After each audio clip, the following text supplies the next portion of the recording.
Hello students, last lecture में આપણે પરમાણ્વીય ત્રિજ્યા વિશે શીખી ગયા। આજે આપણે આયનીય ત્રિજ્યા વિશે સમજીશું। પ્રથમ તો આયન શું હોય છે? તો તટસ્થ પરમાણુ ક્યાં તો ઇલેક્ટ્રોન ગુમાવે ક્યાં તો ઇલેક્ટ્રોન સ્વીકારે। જો ઇલેક્ટ્રોન ગુમાવે તો ધન વીજભાર પ્રાપ્ત કરે અને ઇલેક્ટ્રોન સ્વીકારે તો ઋણ વીજભાર પ્રાપ્ત કરે। તો આમ કહી શકાય કે ઇલેક્ટ્રોન ગુમાવી અથવા તો ઇલેક્ટ્રોન સ્વીકારી એ કોઈકને કોઈક વીજભાર ધારણ કરે તો એ સ્પીસીઝને એ ઘટકને આયન કહેવામાં આવે છે। આયનો બે પ્રકારના હોય છે, ધન આયન અને ઋણ આયન। તો આપણે પ્રથમ ધન આયનની ત્રિજ્યા વિશે જોશું અને ત્યારબાદ ઋણ આયનની ત્રિજ્યા વિશે જોશું। ચલો પ્રથમ ધન આયનની વાત કરીશું। ધન આયન ઉદાહરણ લઈને સમજીએ। આપણે સોડિયમ પરમાણુની વાત કરીશું। સોડિયમ પરમાણુ છે, સોડિયમ પરમાણુના કેન્દ્રમાં 11 પ્રોટોન હોય છે અને કુલ 11 ઇલેક્ટ્રોન હોય છે। 11 ઇલેક્ટ્રોન હોય છે। ઇલેક્ટ્રોનનું વીજભાર ધરાવે છે અને પ્રોટોન ધન વીજભાર ધરાવે છે, એ તો ખ્યાલ જ છે। તો આપણે 11 ઇલેક્ટ્રોનને -11 ઇલેક્ટ્રોન આમ લખીશું। હવે શું કરીએ છીએ? એક ઇલેક્ટ્રોન દૂર કરીએ છીએ। એક ઇલેક્ટ્રોન દૂર કરવાથી શું થશે? કેન્દ્રમાં પ્રોટોનની સંખ્યા બદલાઈ જશે? તો ના, કેન્દ્રમાં તો 11 પ્રોટોન એટલે 11 જ ધન વીજભાર રહેશે, પરંતુ ભાર હવે ઇલેક્ટ્રોનની સંખ્યા ઓછી થઈને થઈ જશે કેટલી? 10। એક ઇલેક્ટ્રોન દૂર થઈ ગયો, રાઈટ? એટલે કે આ Na છે તો આ Na પ્લસ બને।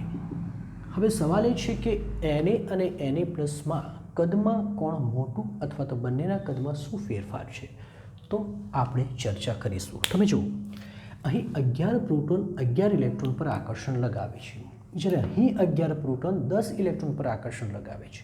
મતલબ કે 11 પ્રોટોનના 11 ઇલેક્ટ્રોન પર આકર્ષણ કરતાં 11 પ્રોટોનો 10 પર આકર્ષણ વધુ પ્રબળ બનશે। વાત સમજ પડે છે? અહીં અસરકારક કેન્દ્રીય વીજભાર વધી જશે। માટે ચર્ચા કરીશું। જો શું લખીશું કે તટસ્થ પરમાણુ ઇલેક્ટ્રોન ગુમાવીને ધન આયન બનાવે છે। ધન આયનની આયનીય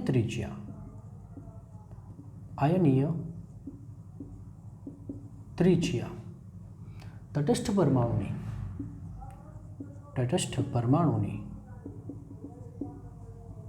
પરમાણ્વીય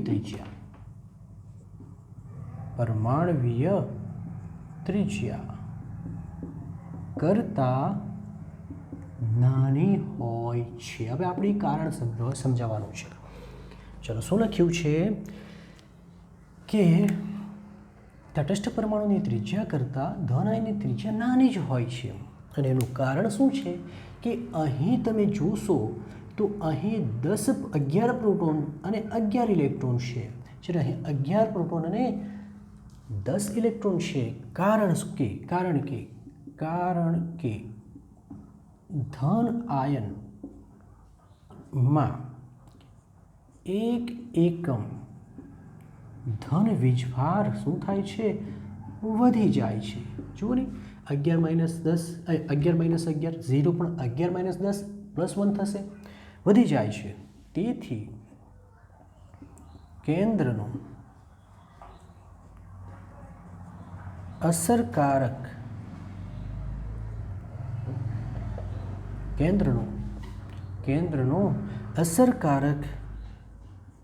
કેન્દ્રીય વીજભાર વધતા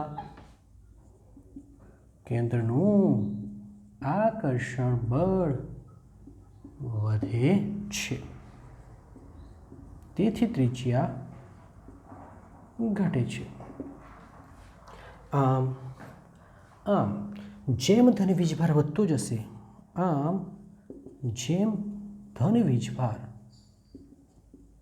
વધતો જશે, અસરકારક કેન્દ્રીય વીજભાર વધતા કક્ષકો વધુને વધુ શું થતી જશે? સંકોચાતી જશે। માટે ત્રિજ્યા ઘટતી જશે। હવે સોડિયમ Na+1 અને Na+2 આમાં કોની ત્રિજ્યા વધારે? તો જરા જુઓ, આમાં Z કેટલા છે? 11, 11, 11. ઇલેક્ટ્રોનની સંખ્યા કેટલી છે? 11, 10 અને 9. ખબર પડી ને, બે કાઢી નાખ્યા. તો એવા કિસ્સામાં શું છે કે આ જ એમની ત્રિજ્યા નાની હશે કે મોટી એ સમજાવવા માટે એક ગુણોત્તર લેવામાં આવે છે. ગુણોત્તર છે Z/E. આ Z/E ગુણોત્તર નક્કી કરે છે કે કેન્દ્રીય વીજભાર વધારે હશે કે ઓછો. બરાબર, બે વસ્તુ આવે, કેન્દ્રીય વીજભાર અને શિલ્ડિંગ અસર. તો જરા જુઓ, અહીં જવાબ 1 આવશે, જ્યારે અહીં જવાબ 1.1 આવશે, જ્યારે અહીં જવાબ 1.22 આવે છે. હવે જેમ Z/Eનો ગુણોત્તર વધુ તેમ અસરકારક કેન્દ્રીય વીજભાર વધારે કહેવાય, અને જેમ Z/Eનો ગુણોત્તર ઓછો તેમ શિલ્ડિંગ અસર વધુ કહેવાય. અને બંનેનો શું સ્વભાવ છે તો તમને ખબર જ છે. તો લખીશું અહીં Z/Eનો ગુણોત્તર વધતો જતા કેન્દ્રીય અસરકારક કેન્દ્રીય વીજભાર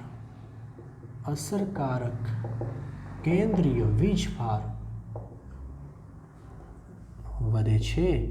માટે આયનીય ત્રિજ્યા ન ક્રમની વાત કરીએ તો સોડિયમની સૌથી વધારે હશે, પછી આની અને પછી 2+ની. ક્લિયર? તો E/Z એ તમને શું દર્શાવે? એ અસરકારક કેન્દ્ર વીજભારનું નિર્દેશન કરે અને એ જ શિલ્ડિંગ અસરનું પણ નિર્દેશન કરી. ચલો હવે આપણે ઋણ આયનની વાત કરીશું. ઋણ આયન. ચલો, ઋણ આયન કઈ રીતે બને તો સમજો. આ ક્લોરીન છે. ક્લોરીનના કેન્દ્રમાં 17 પ્રોટોન હોય અને બહાર 17 ઇલેક્ટ્રોન હોય. આપણે એને 1 ઇલેક્ટ્રોન આપીએ એટલે કે હવે કેન્દ્રમાં 17 જ રહેશે પણ બહાર 18 ઇલેક્ટ્રોન થઈ જશે. 1 ઇલેક્ટ્રોન સ્વીકારે માટે ઋણ વીજભાર રીતે બને. તો લખીશું કે તટસ્થ પરમાણુ ઇલેક્ટ્રોન ગુમાવીને ધન આયન બનાવે. તો લખીશું કે તટસ્થ પરમાણુ 1 ઇલેક્ટ્રોન સ્વીકારીને બોલો શું બનાવે છે?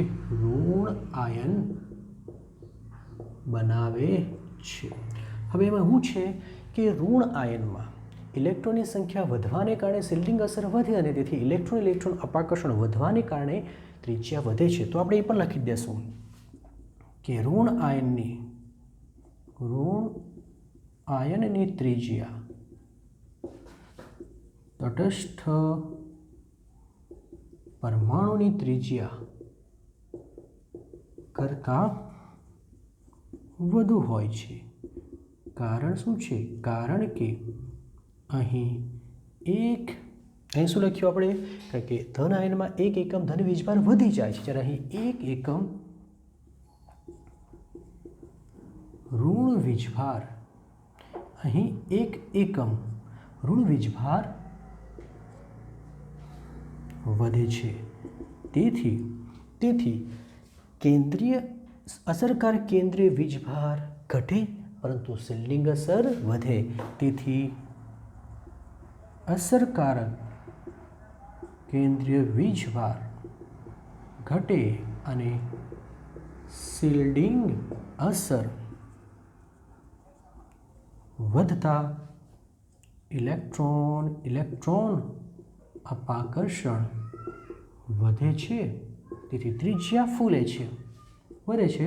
તેથી ત્રિજ્યા વિસ્તરણ પામે છે. બરાબર? ઓકે, ચાલો એ જ રીતે આપણે આ કોપી કરી લો તમે. ઓકે, ચાલો આપણી પાસે Cl છે, Cl- છે અને Cl-2 છે. ચલો Z કેટલા હોય છે? 17, 17 અને 17. E કેટલા? 17, અહીં 18 અને અહીં 19. તો એવા કિસ્સામાં E/Z ગુણોત્તર શું થઈ જશે? તો અહીં તો 1 બનશે, અહીં 0.95ની આસપાસ થાય છે, 0.89ની આસપાસ થાય છે. અને હમણાં શીખી ગયા કે જેમ E/Z ગુણોત્તર વધુ તો ત્રિજ્યા સંકોચાય, તો જેમ E/Z ગુણોત્તર ઘટતો જશે તો ત્રિજ્યા વિસ્તરતી જશે. તો અહીં Z/E ગુણોત્તર ઘટતો જતા અસરકારક એમ લખીશું, ઘટતો જતા શિલ્ડિંગ અસર વધુ પ્રબળ બને છે, બનતા ત્રિજ્યા વધે છે. માટે શું લખી શકાય? માટે આયનીય ત્રિજ્યા બરાબર Cl-2 માઇનસની સૌથી વધારે, પછી Cl માઇનસની, પછી Clની આવશે. બરાબર. તો આ આપણો આન્સર પૂરો થયો. કોપી કરો. હવે ચર્ચા કરીશું સમ ઇલેક્ટ્રોનિય સ્પીસીસ, એટલે કે આઇસો ઇલેક્ટ્રોનિક સ્પીસીસ. કોને કહેવાય? તો જે અણુ કે આયનમાં ઇલેક્ટ્રોનની સંખ્યા સમાન હોય તેમને સમ ઇલેક્ટ્રોનિય સ્પીસીસ એટલે કે ઘટકો કહે છે. સમ ઇલેક્ટ્રોનની સંખ્યા સમાન હોય અને એમની ત્રિજ્યાની ચર્ચા કરીશું તો સમ ઇલેક્ટ્રોનિય સ્પીસીસની ત્રિજ્યા તેમના અસરકારક કેન્દ્રીય વીજભાર પર આધારિત છે. વીજભારના વધવા સાથે ઘટે છે અને વધવા સાથે ઘટે છે, અથવા એવું રાખી શકીએ અસરકારક કેન્દ્રીય વીજભાર પર આધાર રાખે છે, પર આધાર રાખે છે. અને અસરકારક કેન્દ્રીય વીજભાર વધુ છે કે એ તે નક્કી કરવા માટે આપણે Z/E ગુણોત્તર લઈશું. તેમની ત્રિજ્યા Z/E મૂલ્ય દ્વારા શું કરી શકાય? નક્કી કરી શકાય છે. ખ્યાલ જ છે. જેમ Z/Eનું મૂલ્ય વધુ તેમ કેન્દ્રીય વીજભાર વધારે માટે ત્રિજ્યા સંકોચન અનુભવે. જેમ Z/E નું મૂલ્ય વધુ તેમ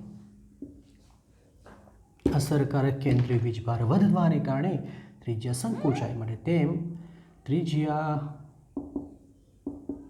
ઘટે છે.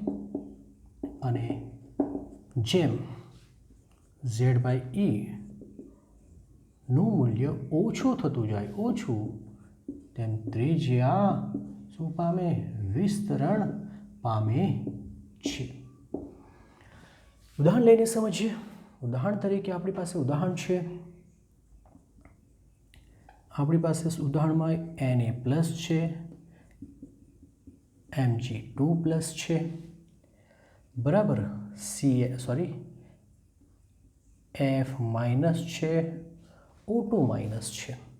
આ બધામાં ઇલેક્ટ્રોનની સંખ્યાની ગણતરી કરશો તો એ સંખ્યા તમને 10, 10, 10 જ મળે છે. બરાબર. વગેરે સમ ઇલેક્ટ્રોનિય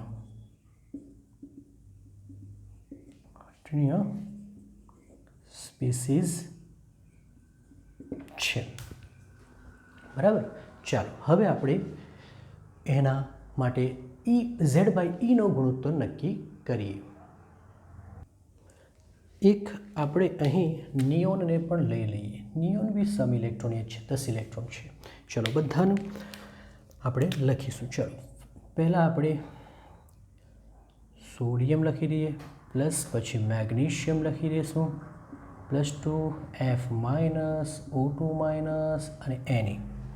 બધા માટે Z લખી દઈએ તો 11, 12, બોલો કેટલો આવશે 9, 8 અને 10 અને એ લખી દઈએ તો બધામાં જ 10, 10, 10, 10 છે. અને હવે વારો છે આપણો Z બાય E.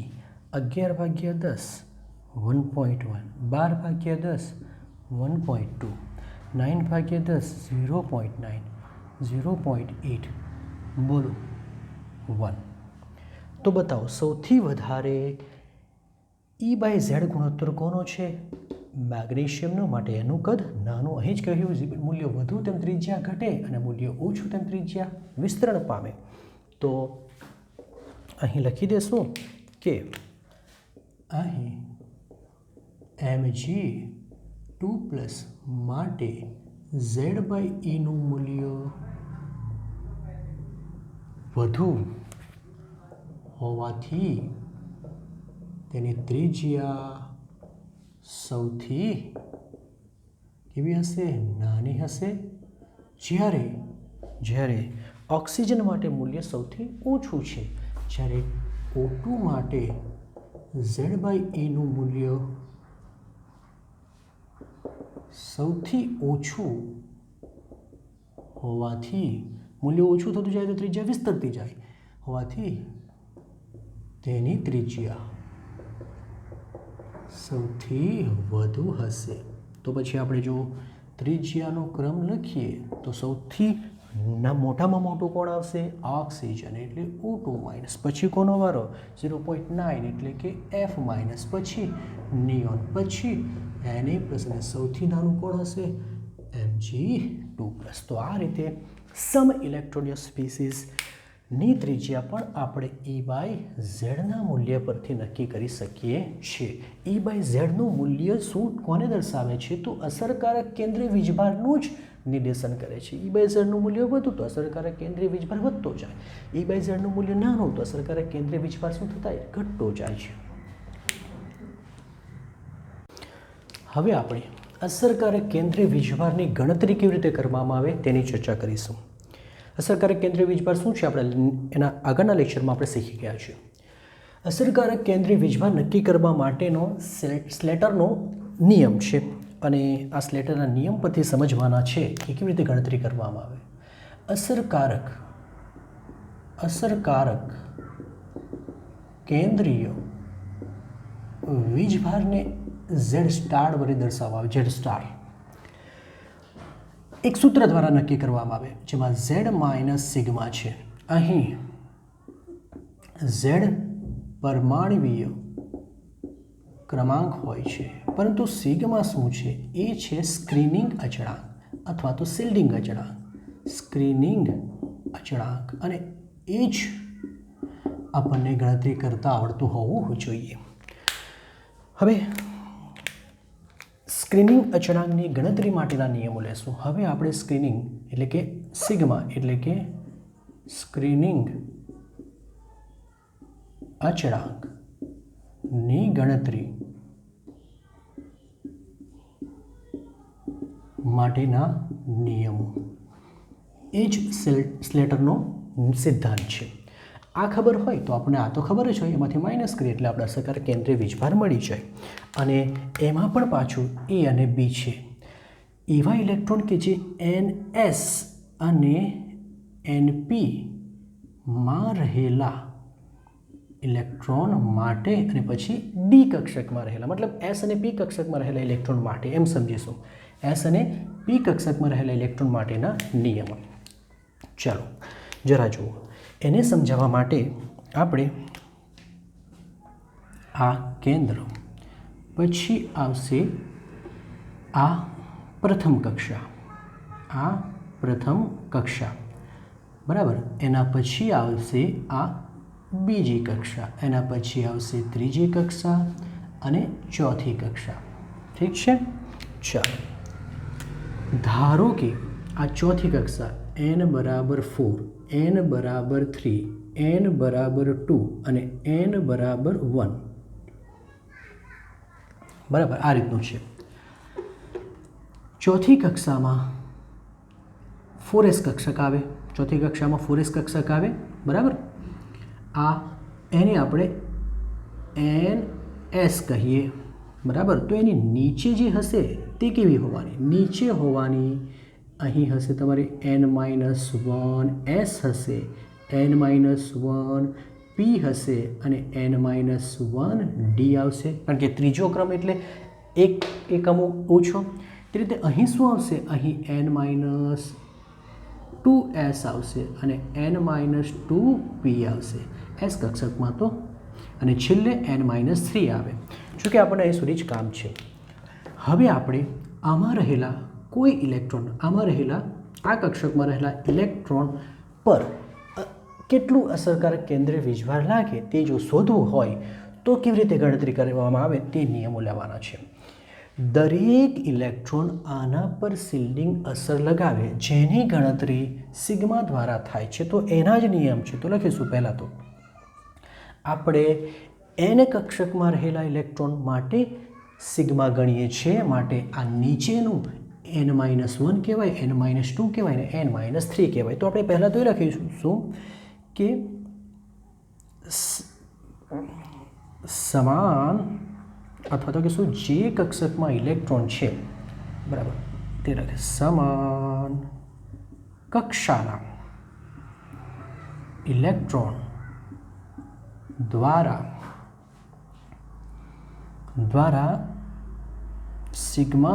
સિગ્મામાં 0.35નો ફાળો મળે છે. મતલબ શું? સમાન કક્ષામાં રહેલા ઇલેક્ટ્રોન કેટલું શિલ્ડિંગ અસર ઉત્પન્ન કરે? તો 0.35, બરાબર. બીજું n-1 કક્ષાના ઇલેક્ટ્રોન, દરેક ઇલેક્ટ્રોન શબ્દ અહીં લખવો પડશે, દરેક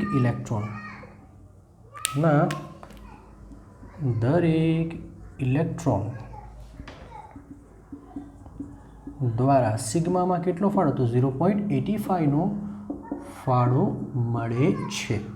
અને ત્રીજું n-2 કે એના કરતાં નાના,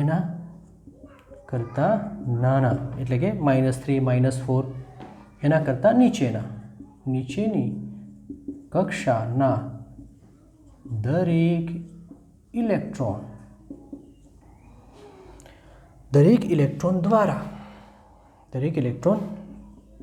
દ્વારા સિગ્મા બરાબર 1.0નો ફાળો મળે છે. ચલો, આ તો કોના માટેના નિયમો થયા? NS કાં તો NP કક્ષામાં રહેલા ઇલેક્ટ્રોન માટે. હવે આપણે ND કક્ષામાં રહેલા D અથવા તો D और F કક્ષામાં રહેલા ઇલેક્ટ્રોન માટે ગણતરી કરીશું, રાઈટ. ચલો જુઓ, એમાં સિમ્પલ નિયમ છે કે પોતાની જેની ગણતરી કરવાની છે તે જ કક્ષા એટલે સમાન કક્ષાના ઇલેક્ટ્રોન દ્વારા સિગ્મા બરાબર 0.35, સમાન કક્ષાના ઇલેક્ટ્રોન હોય તો આટલો, બરાબર. નીચેની સમાન કક્ષા પછી એટલે કે n-1 કે તેથી નીચેની કક્ષાના દરેક ઇલેક્ટ્રોન સિગ્મા બરાબર 1.0 લેવામાં આવે નો ફાળો આપે છે, બરાબર. નો ફાળો આપે છે. હવે આની ગણતરી કરીશું આપણે. એક ઉદાહરણ લઈને ગણતરી કરીએ. આ સૂત્ર યાદ રાખજો, એક ઉદાહરણ લઈ લઈશું. ચલો, ઉદાહરણ તરીકે આપણે લેવાના છે ઝિંક Z બરાબર 30, બરાબર, માં 4s અને 3d કક્ષકના ઇલેક્ટ્રોન માટે Z ઇફેક્ટિવ ગણો. આ રીતનું છે. તો પ્રથમ આપણે ઇલેક્ટ્રોન રચના લખવી પડશે. ઇલેક્ટ્રોન રચના લખીશું. ચાલો, શું થશે બોલો એની ઇલેક્ટ્રોન રચના? તો અહીં આવશે 1s2, પછી 2s2 2p6 આવશે, બરાબર ને, પછી 3s2 3p6 અને પછી 4s2 આવે અને પછી 3d10 આવશે. આ રીતનું હોય છે, રાઈટ, આ રીતનું હોય છે. આપણે પ્રથમ આના માટે ગણીશું. તો પ્રથમ આપણે 4sના ઇલેક્ટ્રોન માટે ગણીએ. ચાલો પ્રથમ સિગ્માની ગણતરી કરીએ. કેવી રીતે જરા જુઓ. આ તમારી n થઈ ગઈ, બરાબર. તો અહીંયા શું લખ્યું છે, s કક્ષકમાં હોય તો સમાન કક્ષા એનો મતલબ કે n કક્ષા, જે ક્રમમાં ઇલેક્ટ્રોન ગણતરી કરવાની છે તેના જ વડે n કક્ષાના દરેક ઇલેક્ટ્રોન દ્વારા 0.35 નો ફાળો મળે. ઇલેક્ટ્રોન કેટલા છે, તો ઇલેક્ટ્રોન બોલો કેટલા છે અહીં, તો એક જ ઇલેક્ટ્રોન છે, બરાબર. સમાન કક્ષા એટલે ઇલેક્ટ્રોન એક જ છે, તો 1 ક્રોસ 0.35. ચાલો આ ગણતરી થઈ ગઈ NSની, બરાબર. હવે આ કેટલા છે એટલે કે n-1માં કેટલા, તો એમાં દરેકનો કેટલો ફાળો 0.85 ને ઇલેક્ટ્રોન કેટલા છે 18, તો 18 ગુણ્યા 0.85 આ થઈ ગઈ તમારી n-1ના ઇલેક્ટ્રોન. હવે n-2 કે એનાથી નીચેના તો દરેકનો 1, તો પછી એવા નીચેના n-2 આ થઈ ગયા અને આ થઈ ગયા એટલે 8 ને 10 થઈ ગયા, એટલે 10 ગુણ્યા 1 આ થઈ ગયું n-1. ઓકે, બરાબર. હવે આ ગણતરી કરશો તો લગભગ આ જવાબ 24.35 આવશે. 25.65ની આસપાસ આવે છે. ચલો આ જો ખબર પડી જાય તો ઝેડ ઇફેક્ટિવ તો મળી જ જાય. ઝેડ માઇનસ સિગ્મા, ઝેડ છે 30-25.65 અને આ આવશે 4.35. એટલે કે 4sના ઇલેક્ટ્રોન દ્વારા અનુભવાતો ઝેડ ઇફેક્ટિવ 4.35ની આસપાસ હોય છે. તે જ રીતે હવે આપણે જો બરાબર 3D કક્ષકના ઇલેક્ટ્રોન માટે ગણતરી કરીશું. અહીં રહેવા રહીએ કારણ કે એનાથી સમજ પડશે. ડી કક્ષક હોય કે એફ કક્ષક, સમાન કક્ષાના ઇલેક્ટ્રોન દ્વારા કેટલો ખાલી. ચલો તો પહેલાં સિગ્માની ગણતરી કરીએ. ચલો સમાન કક્ષા, તો જો ડી કક્ષકમાં ના ઇલેક્ટ્રોનની વાત કરીશું તો કેટલા છે 18, તો 18 ગુણ્યા 0.35 અને બાકી નીચેની કોઈ બી હોય બધા માટે 1 એમ કે, અને બાકી કેટલા રહ્યા, તો બાકી 8 ને 10 થયા, 10 ગુણ્યા 1.0 આ કઈ કીધી સમાન કક્ષા એટલે NS, અને આ કઈ આવશે તો n-1. તમે કહેશો સર આને લેશો, તો ડી કક્ષકની ગણતરી કરવા માટે ઉપરની કક્ષાના ઇલેક્ટ્રોન ક્યારેય શિલ્ડિંગ અસર લગાવતા નથી. શિલ્ડિંગ અસર તો કોણ લગાવે, અંદરના ઇલેક્ટ્રોન, એટલે એની ગણતરી આવતી નથી. અને આ જવાબ લગભગ તમારો 21.15ની આસપાસ આવશે.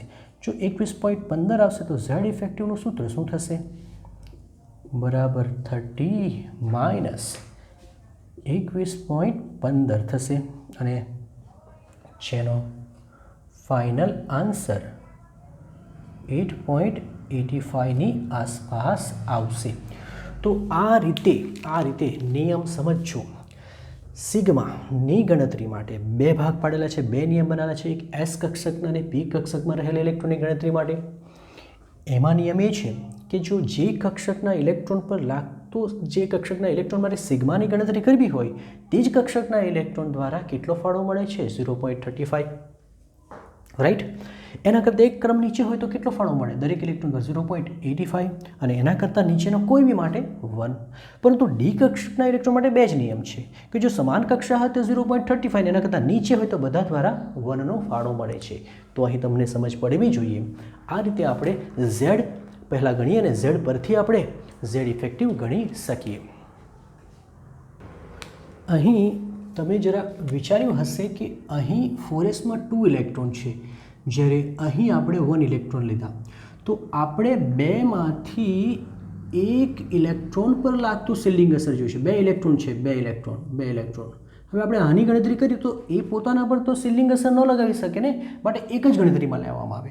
તો અહીં આપણે થોડી મિસ્ટેક કરી દીધી. અહીં ડી કક્ષકમાં 10 ઇલેક્ટ્રોન છે, પરંતુ અહીં લેવું કેટલા પડશે 9, કારણ કે જે ઇલેક્ટ્રોન પર ગણતરી કરવાના છે તે પોતાના ઉપર તો સીલિંગ અસર ન લગાવી શકે, આ પોતાના પર ન લગાવી શકે, એટલે એને ગણતરીમાં ન લેવામાં આવે. એટલે કહેવાનો મતલબ કે એક ઇલેક્ટ્રોન ઓછો લેવો પડે તો આ મૂલ્ય સાચું બનશે. એટલે અહીં જરા જોઈ લેવાનું છે કે અહીં શા માટે 1 લીધું છે અને શા માટે 9 લીધો છે.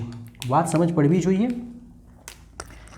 એ કેટલા માટે છે? કારણ કે બેમાંથી એક પર તો લાગે છે, તેની ગણતરી કરવાની છે, એટલે તે પોતાના પર સીલિંગ અસર ન ઉત્પન્ન કરી શકે, બીજા કરે.